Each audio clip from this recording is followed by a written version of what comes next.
Hello friends, welcome back to your favourite market hotspot, वो channel जहां आप मस्ती मस्ती में सीखते हैं शेयर मार्केट का बिग बॉस बनने का मंत्र।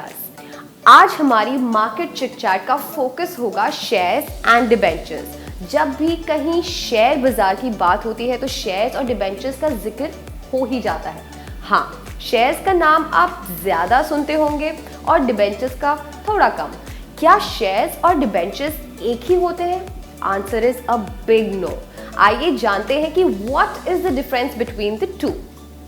जब आप किसी कंपनी के शेयर्स खरीदते हैं तो आप बन जाते हैं उस कंपनी के शेयर होल्डर, यानी कंपनी में आपका हिस्सा हो जाता है कंपनी की कैपिटल में। Share is the equity capital of the company. लेकिन जब आप डिबेंचर्स खरीदते हैं तो आप बन जाते हैं उस कंपनी के लेंडर या क्रेडिटर, मतलब आपका नाम जुड़ जाता है कंपनी को कर्ज देने वालों में। In other words, debentures company की डेट या कर्ज को रिप्रेजेंट करता है। इसको और आसान वर्ड्स में कहा जा सकता है कि जब आप शेयर्स खरीदते हैं तो आपका स्टेटस होता है ओनर का, whereas if you buy debentures तो आपका स्टेटस होता है क्रेडिटर का। आइए अब बात करते हैं शेयर्स और डिबेंचर्स पर रिटर्न्स की। रिटर्न आपको दोनों से मिलता है, लेकिन सिर्फ मोड अलग अलग होता है। शेयर्स में रिटर्न्स आपको डिविडेंड की फॉर्म में और कैपिटल अप्रिसिएशन के रूप में मिलता है, वेयरएज डिबेंचर्स का रिटर्न आपको इंटरेस्ट की फॉर्म में मिलता है।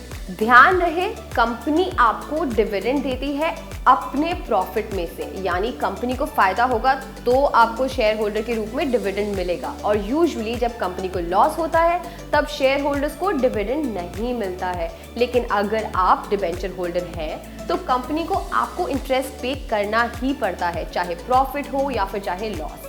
From the companies perspective, dividend per company को डिडक्शन नहीं मिलता, क्योंकि dividend is only an appropriation of profits, whereas जो इंटरेस्ट है वो तो बिजनेस एक्सपेंस है, तो उसका कंपनी को डिडक्शन मिलता है। क्या एज अ शेयर होल्डर और डिबेंचर होल्डर आप कंपनी के डिसीजंस को इन्फ्लुएंस कर सकते हैं? वेल, शेयर होल्डर्स क्योंकि ओनर्स होते हैं कंपनी के, तो उनके पास तो वोट करने का राइट होता है, बट डिबेंचर होल्डर्स के पास ये राइट नहीं होता है, because they are just creditors and not owners.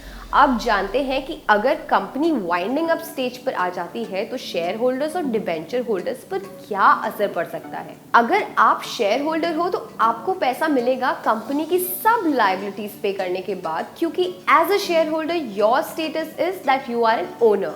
लेकिन डिबेंचर होल्डर्स को शेयर होल्डर्स के कंपैरिजन में पैसा मिलने में प्रायोरिटी मिलेगी when the company is at the winding up stage. हमें उम्मीद है आपके शेयर्स और डिबेंचर्स के फंडे क्लियर हो गए होंगे। इस चैनल पर हमारी कोशिश है आपके अंदर के स्टॉक मार्केट टैलेंट को पॉलिश करना by giving you basic knowledge of stock market in an interesting and practical manner.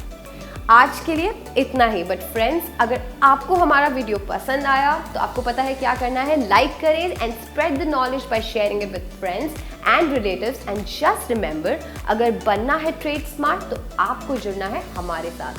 So don't forget to subscribe to our channel. Bye for now and wish you happy market time. Bye.